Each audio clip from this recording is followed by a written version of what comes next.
아가서 2장 10절부터 14절 같이 읽습니다. 시작. 나의 사랑하는 자가 내게 말하여 이르기를 나의 사랑 내 어여쁜 자야 일어나서 함께 가자. 겨울도 지나고 비도 그쳤고 지면에는 꽃이 피고 새가 노래할 때가 이르렀는데 비둘기의 소리가 우리 땅에 들리는구나. 무화과 나무에는 푸른 열매가 익었고 포도나무에는 꽃을 피워 향기를 토하는구나. 나의 사랑 나의 어여쁜 자여 일어나서 함께 가자. 바위 덤낭떠러지 은밀한 곳에 있는 나의 비둘기야 내가 내 얼굴을 보게 하라. 내 소리를 듣게 하라. 내 소리는 부드럽고 내 얼굴은 아름답구나. 아멘. 네, 오늘 본문 10절부터 14절은 여인이 자신을 찾아온 남자가 자기에게 하는 말을 듣고 청중에게 이제 전하는 내용입니다. 그러니까 하나님이 우리를 찾아오시면 우리가 하나님으로부터 이런 말씀을 듣게 된다는 말입니다. 하나님이 우리를 찾아오시면 그럼 우리가 하나님 우리에게 무슨 말씀을 하시는지 한번 보겠습니다. 10절에 보니까 나의 사랑하는 자가 내게 말하여 이르기를 나의 사랑 내 어여쁜 자야 일어나서 함께 가자. 하나님이 오시면 우리에게 뭐라고 말씀하신다 그래요? 나의 사랑 내 어여쁜 자야 일어나서 함께 가자. 먼저 하나님이 우리를 향하여 나의 사랑 내 어여쁜 자야 그렇게 부르십니다. 앞에서 나의 사랑하는 자야 너는 어여쁘고 어여쁘다 내 사랑하는 자야 그런 식으로 했는데 오늘 본문에서는 나의 사랑 내 어여쁜 자야 그렇게 부르십니다. 그러니까 하나님이 우리를 보실 때 너무 사랑스럽고 어여쁘게 보이신다는 것입니다. 그래서 하나님은 우리를 보실 때 사랑에 빠질 수밖에 없다는 것입니다. 너무 사랑스럽고 어여쁘기 때문에. 그래서 우리를 보시면서 사랑에 빠지고 또 사랑에 빠져서 우리를 보시니까 우리가 더 사랑스럽고 어여쁘고 그래서 또 더 사랑에 빠지고 그래서 결국 하나님은 사랑 때문에 사랑의 포로가 되신다는 거예요. 사랑의 포로. 성경에 보면 주인을 사랑해서 자원해서 주인의 종이 되는 그런 자원해서 종이 되는 그런 내용이 나오죠. 말하자면 하나님은 사랑 때문에 자원해서 우리의 종이 되어 우리를 섬기시고 당신의 목숨을 우리에게 대속물로 주시는 사랑을 베풀어 주시는 분이라는 것입니다. 이걸 우리가 깨닫고 하나님과 더 하나 되기 위해서 우리에게 허락하신 것이 결혼 제도입니다. 그러니까 남편은 우리가 결혼을 왜 하느냐? 남편은 아내한테 저는 사랑 때문에 자원해서 당신의 종이 되겠습니다. 라고 서원하는 것이 결혼 언약입니다. 그래서 남편은 여러분 나는 사랑 때문에 자원해서 아내의 종이 된 사람이다 하는 걸 기억해야 됩니다. 그리고 정말 아내한테 사랑의 종이 되어야 됩니다. 그럴 때 아내도 또 자원해서 남편에게 사랑의 종이 되는 것입니다. 우리는 하나님의 이런 사랑을 깨닫고 다 사랑 때문에 자원해서 종이 되어야 됩니다. 종. 그래서 갈라디아서 5장 13절에 보면 형제들아 너희가 자유를 위하여 부르심을 입었으나 그러나 그 자유로 육체의 기회를 삼지 말고 오직 사랑으로 서로 종노릇 하라. 우리는 이제 제2종에서 하나님의 자녀로 자유인으로 부름을 받았는데 그 자유를 어떻게 사용해야 된다고요? 하나님처럼 사랑 때문에 자원해서 종이 되는 그런 삶을 살아야 된다는 것입니다. 이처럼 하나님이 우리를 향해 나의 사랑, 내 어여쁜 자야 이렇게 부르신 것 부르시는 것은 바로 사랑 때문에 하나님이 자원해서 우리의 종이 되신 것을 보여주시는 것입니다. 여러분, 하나님이 나를 사랑하셔서 자원해서 나의 종이 되어 나를 섬기시고 당신의 목숨을 주시기까지 나를 사랑하고 계신다. 이걸 우리가 깨달았으니 어떻게 우리가 여러분 행복해하지 않을 수가 있겠어요? 우리가 행복하지 못하다 하나님의 이 사랑을 깨닫지 못해서 그런 것입니다. 자, 그럼 사랑 때문에 자원해서 우리의 종이 되신 하나님이 우리에게 무슨 말을 하십니까? 내 사랑, 나의 사랑, 내 어여쁜 자야, 일어나서 함께 가자. 일어나서 함께 가자. 예, 정확하게 번역하면 일어나서 나오세요. 예, 함께 가자가 아니고 나오세요. 일어나서 나오세요. 그래. 왜냐하면 이 여인은 겨울 내 집안에 갇혀 있었기 때문입니다. 그러나 이제 뒤에 나오듯이 이제 겨울이 지나고 봄이 왔기 때문에 집 안에 갇혀 있지 말고 바깥으로 나오라는 것입니다. 마찬가지로 하나님이 우리를 찾아오시면 맨 먼저 우리가 갇혀 있던 우리의 그 육신의 생각이라는 무덤에서 우리를 불러내십니다. 나오라 그래요. 그래서 하나님이 아브라함을 찾아오시자 창세기 12장 1절에서도 너는 너의 친척 고향 아비 집을 떠나 내가 내게 보여줄 땅으로 가라 그러죠. 거기서 나와서 내가 너에게 보여줄 땅으로 가라. 가라.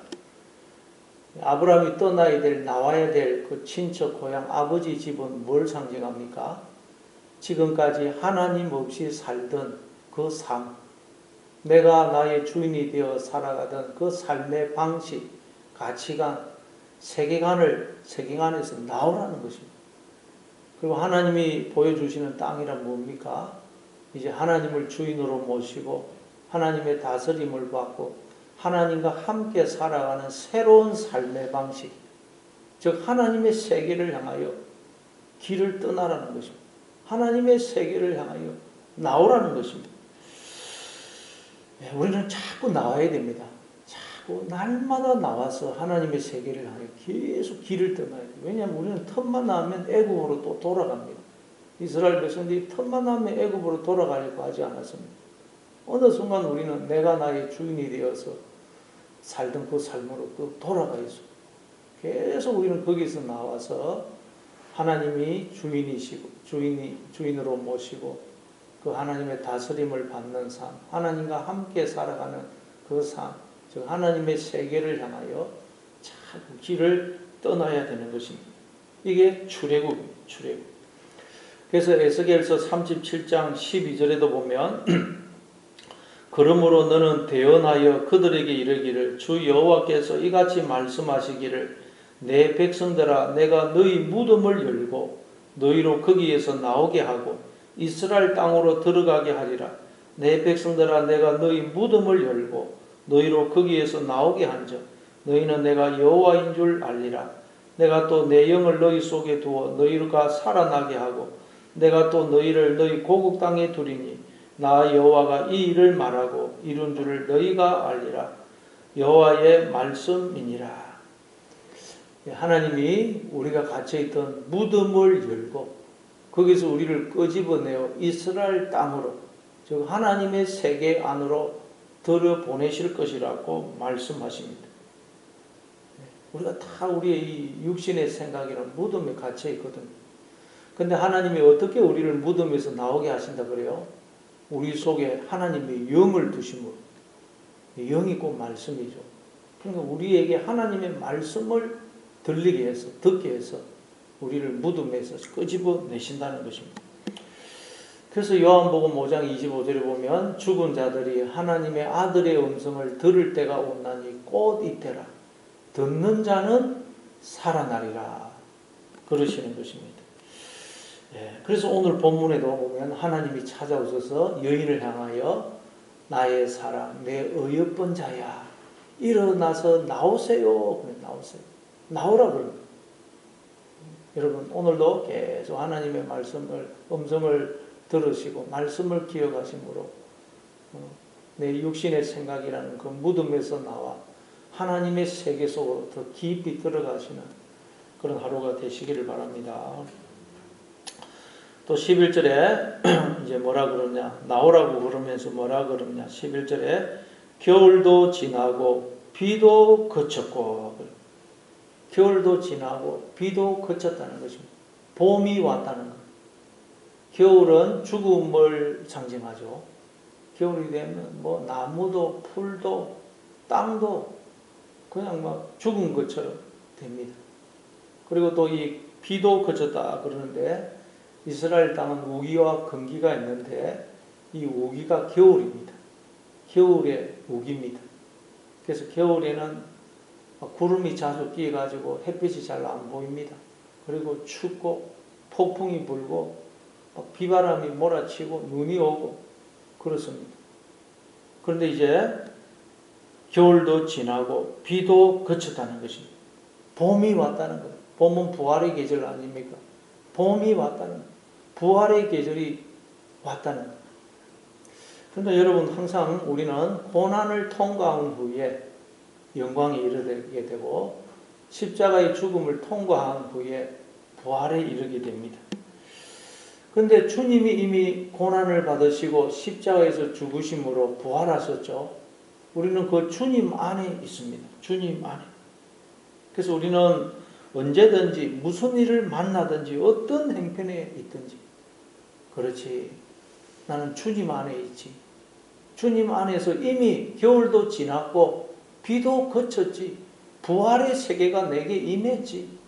나는 이미 하나님의 세계 안에 들어와 있지 하는 것을 기억하고 우리는 부활의 세계 속으로 하나님의 세계 안으로 들어와야 되는 것입니다. 여러분, 주님 바깥은 겨울이고 우기입니다. 그러나 주님 안은 언제나 봄입니다. 부활의 세계입니다. 따라서 주님 안에 있는 우리에게는 이미 죽음의 계절인 겨울이 지났고 비도 다 그쳤다는 것입니다. 물론 인생을 살다 보면 우리가 때때로 인생의 겨울을, 인생의 우기를 통과할 때가 많습니다. 고난을, 여러 가지 어려움을 겪을 때가 많죠. 그건 우리가 나도 모르는 사이에 또 마음으로 주님을 떠나기 때문에 하나님께서 우리를 주님 안으로 돌이키시기 위해서 그런 여러 가지 고난을, 인생의 겨울을, 우기를 허락하시는 것입니다. 그래서 그것을 통해서 우리가 그렇지, 나는 주님 안에 있지. 주님 안에서 이미 겨울이 지나고 우기가 다 거쳤지. 나는 하나님의 세계 안에 있지 하고 돌이키게 되면 우리의 인생의 모든 겨울과 우기와 고난과 저주가 다 복이 되는 것입니다. 축복이 되는 것입니다. 그래서 오늘도 여러분 무슨 일을 만나든지 나는 주님 안에 있지. 주님 안에서 겨울이 지나고 우기가 다 거쳤지. 나는 하나님의 세계 안에 있지 하는 것을 기억하고 무슨 일을 만나든 그 일을 통해서 더 주님 안으로, 하나님의 세계 안으로 들어오시는 여러분 되시기를 바랍니다. 또 12절에 보니까 지면에는 꽃이 피고 새가 노래할 때가 이르렀는데 비둘기의 소리가 우리 땅에 들리는구나. 이제 봄이 왔다는 것입니다. 봄이 왔는데, 그래서 봄이 와서 어떻게 되었다 그래요? 지면에는 꽃이 피었다는 거예요. 그렇죠? 겨울에는 땅이 깡깡합니다. 그런데 봄이 되면 그 죽었던 땅에서 새싹이 돋아나면서 자라서 꽃이 피는 거예요. 죽었던 땅에서 꽃이 핍니다. 그래서 봄이 왔기 때문에 지면에는 꽃이 피다는 거예요. 꽃이. 마찬가지로 우리가 주님께로 돌아오면, 하나님께로 돌아오면 그동안 죽어있던 우리의 인생과 마음이라는 대지에도 꽃이 핍니다.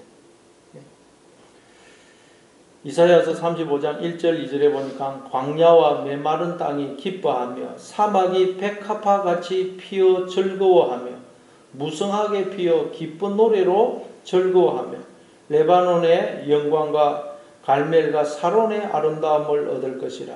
그것이 여호와의 영광 곧 우리 하나님의 아름다움을 보리라.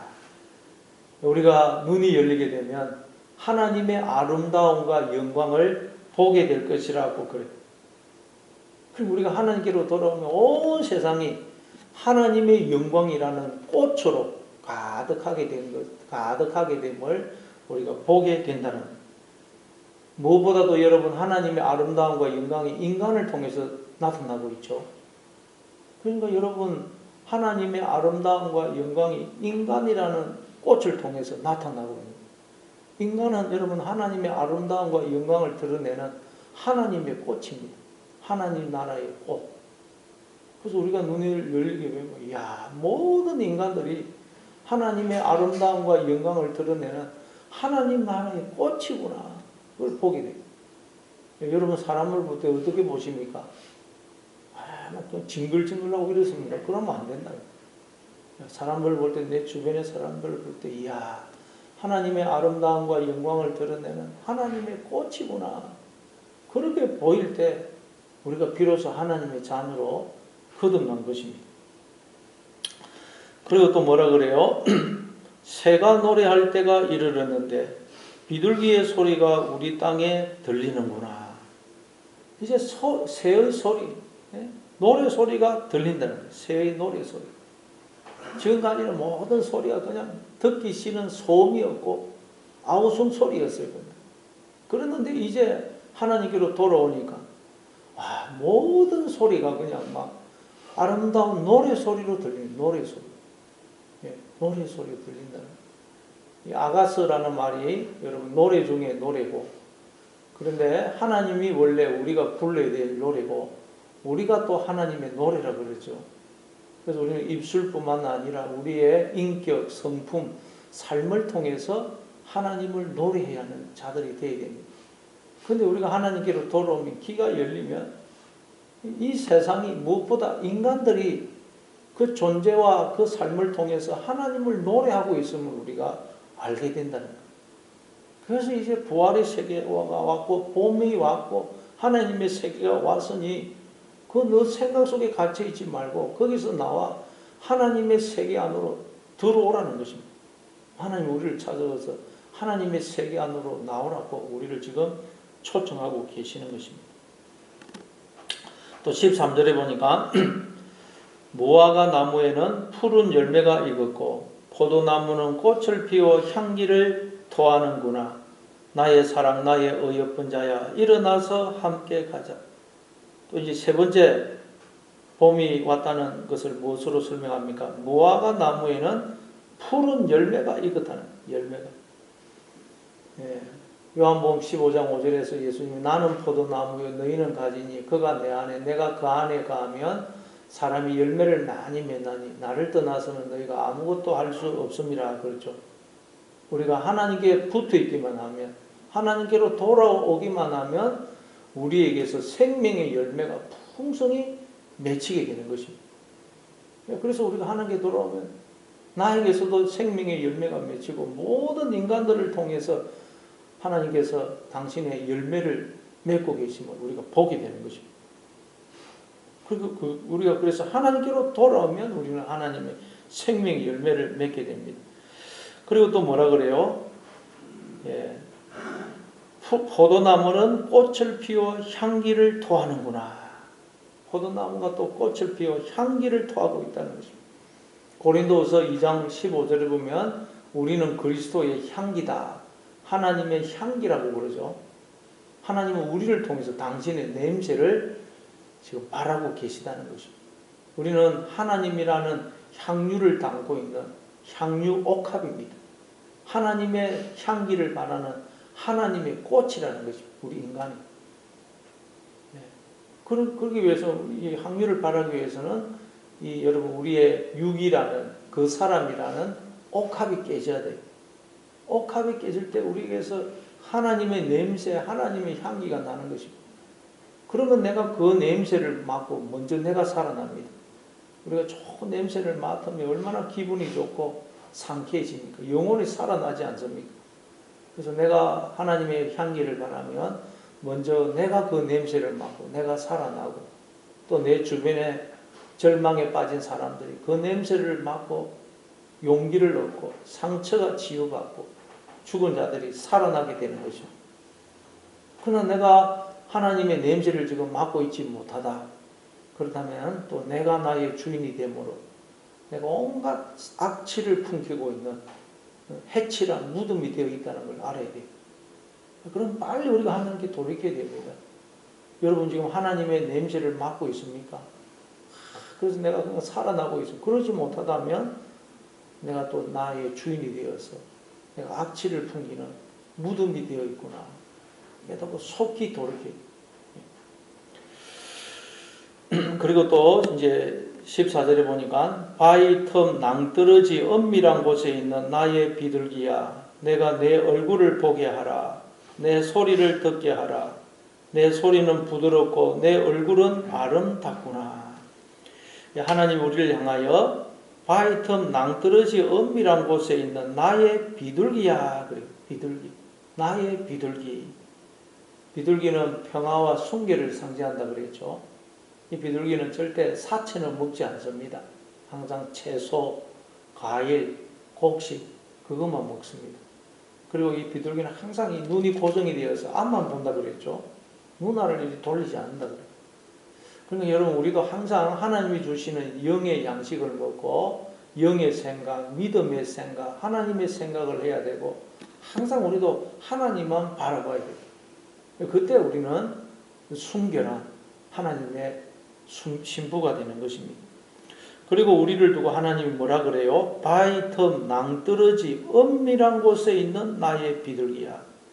바위 틈 낭떠러지 은밀한 곳에 우리가 있다는 거예요.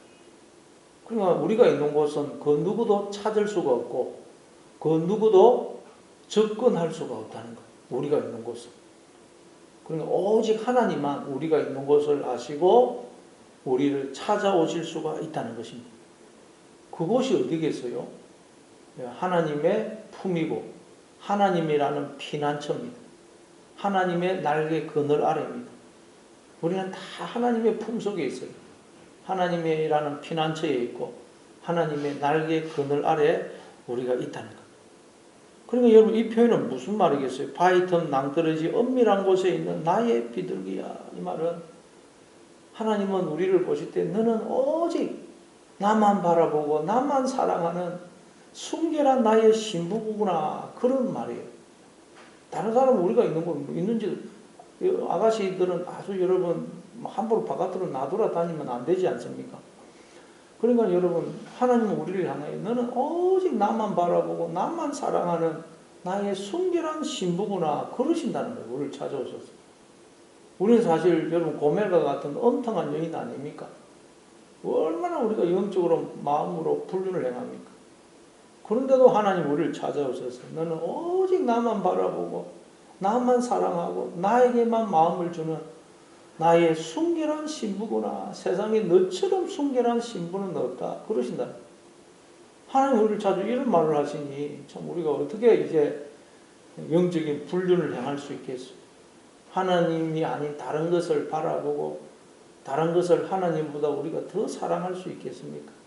우리의 마음속에 어떻게 나쁜 생각을 품을 수가 있겠어요?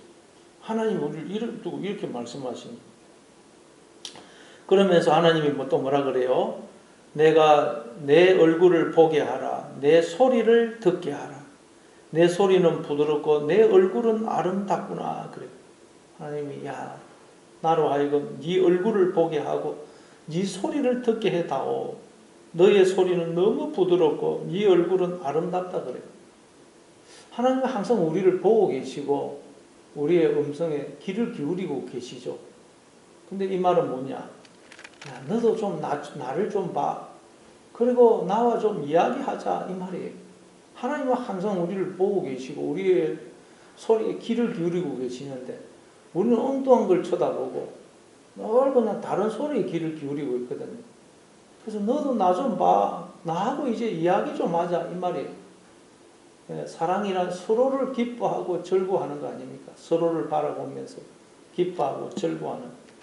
하나님은 날 우리만 주목하고 계시고 우리 음성에 귀를 기울이시는데 우리는 하나님을 쳐다보지 않고 하나님의 음성에 귀를 기울이지 않거든. 그래서 너도 나 좀 쳐다봐줘. 나하고 이야기 좀 하자 이 말이에요.